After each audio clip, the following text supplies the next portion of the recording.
Nageenya kabaja isiniif haa ta'u. Kabajamuuf jaalatamuu maatii YouTube channel Furtuu Abbaa kam jirtu jecha har'as viidiyoo isin gargaaru tokkoon isin qabadhee dhufe hanga dhumaatti na hordofaa. Kan nuti hojii ilaallu waa'ee hojii onlaayiniin waan wal qabatudha. Hojiin onlaayinii irraa wanti hojjetamu kamillee hojii onlaayinii jedhama. Yeroo baay'ee waan hojii onlaayinii kun namoota baay'eef hin galu. Hojiin onlaayinii garuu onlaayinii irraa waan onlaayinii wal qabatu kana bilbila keenya ta'e kompiitara ta'e intarneetii fayyadamnee wanti hojjennu kamillee hojii onlaayinii jedhama. YouTube ta'uu danda'a, TikTok ta'uu danda'a, Telegram ta'uu danda'a, kallattii adda addaatiin ta'uu danda'a, weebsaayitii irraa ta'uu danda'a, appilikeeshinii garaagaraa irraa ta'uu danda'a, pilaatfoormoota biroo irraa ta'uu danda'a. Hundi isaanii hojii onlaayinii jedhamu. Yeroo baay'ee namootaaf waa'een kun hin galu. Har'a waa'ee kanaa waan tokko yookiin immoo hojiin onlaayinii maanni akkam goonee jalqabna. Waa'een onlaayinii kun nuuf hin galu namoonni jettan viidiyoon kun hedduu murteessaadha. Laayikii akkasumas sabiskiraayib gochuudhaan namoonni haraan maatii kanatti dabalamaa yeroo yerootti barnoota barbaachisaa karaa kanaan ni argattu akkasumas gaafii qabdan immoo koomentii irratti barreessaa. Kallattumaan gara yaada isin qabdu dhufeetti waliin dabarra.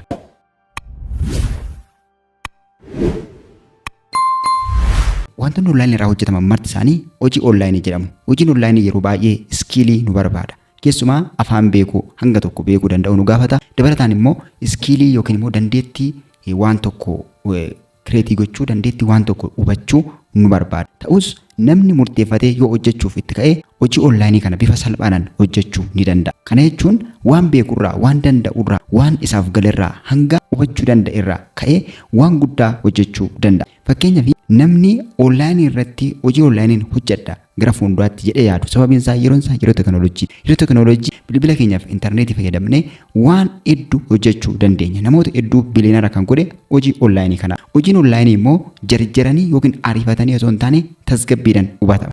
Aboriidhaan hammuma tarkaanfataa deemnu hubataa deemna. Har'a kaanee har'a waan ta'u takka illee hin jiru. Kuni seeruma biyya lafaa kanarra hin jiru jechuudha. Har'a kaanee har'a uumaa gochuu hin dandeenye. Kana jechuun wanti hunduu isteeppii mataa isaatii qaba. Tartiiba mataa isaatii qaba. Suuta dhawataan tarkaanfataa hubataa gaafachaa barachaa gaafa deemnu waan jireenya keenyaaf boruu bu'aa buusuu danda'u uumuu dandeenya. Wanti bilbila keenya fayyadamnee goonu kamillee hojii onlaayinii jedhama. Hojiiwwan onlaayinii kana bakka adda addaatti hojjechuu dandeenya. YouTube irratti hojjechuu dandeenya, TikTok irratti hojjechuu dandeenya, Facebook irratti hojjechuu dandeenya, Telegram irratti hojjechuu dandeenya. Akkasumas kanneen akka Upwork kan akka freelance irratti hojjechuu dandeenya. Wantoota garaagaraatu jira. Kamis ta'e kam nuti wanti nurraa barbaadamu inni jalqabaa suuta barachaa waan dandeenyu immoo hojjechaa gara fuulduraatti deemu. Har'a wantoota ammaan isin jedhe kana yookiin sooshaal miidiyaa kanneen irraa akkamitti akka maallaqa hojjetamuu danda'amu biyya keenya keessatti yookiin immoo Itoophiyaa keenya akkamitti maallaqa hojjechuu akka dandeenyu yeroo biraa tokkoon isaan viidiyoo diiteelii viidiyoodhaan isin qabadhee dhufa. Har'aaf garuu fakkeenyaaf YouTube'n hojii onlaayinii keessaa isa tokkodha. Pilaatfoormii mataa isaa danda'e, pilaatfoormii beekamtii mataa isaa qabu, pilaatfoormii namoota hedduu biliyoonara godhee jireenya isaanii fi jireenya maatii isaanii hawaasa isaanii akka jiran isaan taasise, akka of danda'an isaan taasise waan ta'eef pilaatfoormii tokkicha kana yookiin immoo YouTube kanarraa waan muraasa isiniif himeen kanneen yeroo biraan viidiyoo isaa isiniif dalaga. Amma garuu fakkeenyaaf namni tokko YouTube irratti kontentii hojjetee bu'aa buufachuu yookiin immoo ittiin maallaqa hojjechuu barbaada yoo ta'e har'a ka'ee har'a moonii ta'uu ni danda'a yookiis immoo hin danda'u. Kun iskiilii keenya, dandeettii keenya yookiin immoo niichii nuti filanne yookiin gosa nuti filanne. Gosa jechuun gosa nuti filanne. Gosoota adda addaatu jira. Kan akka teekii jira, kan akka niwusiin garaagaraa jira, wantoota adda addaatu jira, aartiin garaagaraa jira. Warreen kana keessaa kan nuti filanne irratti hundaa'eeti kan inni daddafee saffisee gara jireenya keenya jijjiirutti dhufu. Inni immoo iskiilii yookiin immoo dandeettii nu gaafata. Kanaaf namni tokko fakkeenyaaf YouTube irraa maallaqa dalaguu fi isteeppii maal keessa darbuu qaba? Maaltu isa barbaachisaa? Maal akkam godheeti waan jedhu waan muraasan isiniif qoda. Jalqaba irratti namni YouTube irraa maallaqa hojjechuu barbaadu gara fuulduraatti isteeppiin inni jalqabaa akkaawuntii YouTube banachuudha. Akkaawuntii YouTube gaafa banatu sana akkaawuntii sirrii itti yaadee banachuu qaba jechuudha. Akkaawuntii erga banateen booda waan hojjetu sana adda baafachuudha. Waan hojjetu maaliin hojjenna?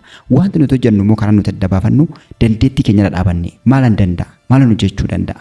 Yookiin immoo keessa koo maaltu jira? Dandeettiin keessa koo jiru maali? Wanti keessa koo jiru maali? Waan kana immoo akkamittiin gadi baasuu danda'a jennee itti yaaduudhaan waan dandeenyu sana isteeppii takka haa tolu haa badu jalqabuudha.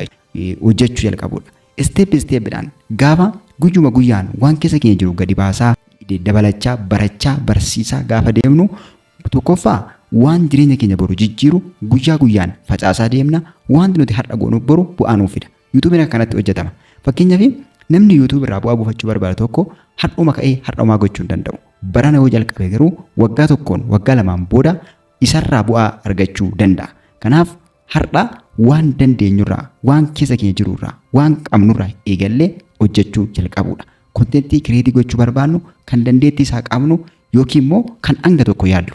Fakkeenyaaf hanga tokko ni yaalta taanaan onlaayinii irraa wantoota adda addaa irraa barattee deebisnee afaan keenya kanatti afaan Oromoffaa kanatti jijjiirree barsiisuu dandeenya. Kanumaaf keessumaayyuu afaan Oromoffaatiin wanti hojjetame, wanti tuqame takkallee hin jiru. Wanti baay'een banaadha. Kanaaf dammaquutu nurra jira jechuudha. Dammaqnee maal gochuu danda'a? Maal barsiisuu danda'a? Maal gorsuu danda'a? Taalentiin keessa koo jiru maali?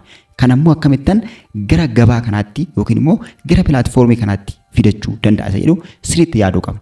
Kana gochuuf maayikii gatii guddaan bitamu sin barbaachisu, bilbila gatii guddaan bitamu sin barbaachisu, waan biraa wifi garaagaraallee sin barbaachisu. Maanni daataa bilbila keenyarraa qabnu, bilbila hanga amma of harkaa qabdu, dandeettii amma qabdutti fayyadamtee hanga amma sii galee hojjennaan borummoo barachaa hojjechaa kan kana caalu bu'aa buufachuu dandeenya.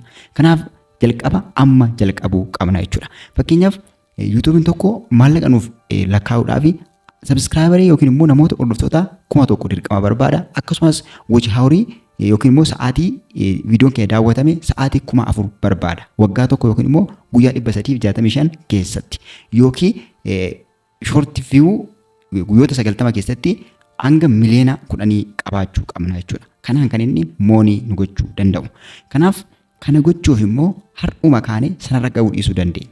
Garuu step by stepdhaan guyyaa guyyaan facaasaa gaafa deemnu yookiin hojjetaa gaafa deemnu sadarkaan amma isiniin kanarra geenyee guyyaa tokko akkaawuntii bananne sanarraa bu'aa buufachuu wanti dhorku takka illee hin jiru. Kanaaf kana guutuuf immoo har'a tokko lamaan dhawataan tarkaanfataa gara fuulduraatti deemtu nurra jiraata jechuudha. Akkanatti kanarraan kan hafe wanti addaa inni nu gaafatu takka illee hin jiru jechuudha. YouTube'n maallaqa nuuf kanfaluuf tokkoffaa viidiyoo ofii keenyaa kireetii goonee kan ofii keenyaa kan nama mummurreerra keenya osoo hin taane kan ofii keenyaa taalentii ofii keenyaatti daballee dandeettii ofii keenyaatti daballee editii goonee akka nuuf galetti barsiisnee akka nuuf galetti gorsinee akka nuuf galetti hojjennee itti fayyadamuu dandeenya jechuudha. Gara mataa keenyatti deefannee yeroo baay'ee kontentii afaanota garaagaraatiin dubbifame tiraansileetii goonee gara afaan keenyatti yoo deebisne namoonni keenya hin jalqabaa namoonni keenya fayyadamoo ta'u. Inni biraan immoo nullee boruu viidiyoo sanarraa fayyadamoo ta'an.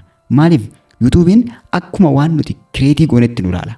Sababiin isaa afaan inni duraan ittiin hojjetame afaan biraa amma immoo afaan biraatiin ofii keenya akka mataa keenyatti ofii keenya akka iskiilii ofii keenyatiin akka nu fakkaatutti hojjenna malee kan nama sanaa koppi goona taanaan inni yaadumayyuu balaa guddaa qaba jechuudha. Akka hubannetti akka iskiilii keenyatti akka nu fakkaatutti hojjennee kan mataa keenyaatiin waan mataa keenyaa fayyadamnee gara mataa keenyatti deebisuu dandeenya.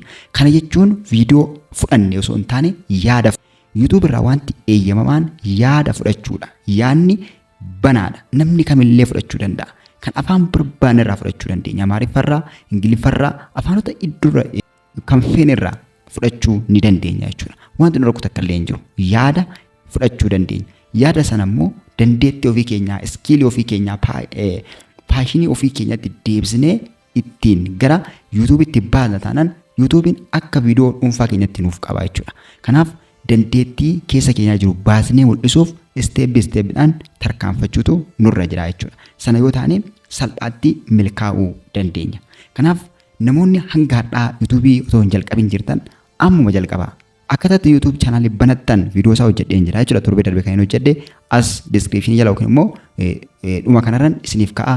Achirraa viidiyoo sana ilaalatii YouTube chaanaalii sirrii ta'e banadhaa waan dandeessan waan ofii keessanii kireetii godhaa irra kaa'aa akkamitti viidiyoo editii goonaa akkamitti sirreessinaa akkamitti toora galfannaa akkam kan jedhu yoo yaada qabdu ta'ate immoo as YouTube chaanaalii fortuu app kana jala bakka pileelistii hidhattanii pileelistii jalaa baafattanii barnoota viidiyoo editingii hanga dhumaatti barachuu dandeessu jechuudha. Bilbila keessan qofaa fayyadamtanii akkamitti viidiyoo editii akka gootan guutuusaa barsiiseen jira. Kanaaf viidiyoo akkatatti editii gootan akkatatti fayyadamtan akkatatti YouTube irratti upload gootan hunduma isaa barsiisnee jira jechuudha. Barsiiseen jira waan ta'eef achirra laallattanii itti fayyadamuu dandeessu. Inni hunda dursu garuu amma har'a yeroo kana jalqaba. Hamma yoo jalqabdan waan gaabbitan takka illee hin qabdan. Waggaa kana yoona isin nama galateeffatu yookiin immoo nama bagan jalqabe jettanii ofii keessaniif itti gammadu waan taataniif bu'aa guddaa isiniif qaban isiniin jedha. Guddaa kabajamaa nagaan naa tura. Yeroo biraa viidiyoo biraan isiniif dhufa. Yeroo gaarii Viidiyoo kana laayikii yoo isin tole immoo subscribe gochuun maatii keessatti dabalama walii keessaniif share gochuu hin dagatinaa.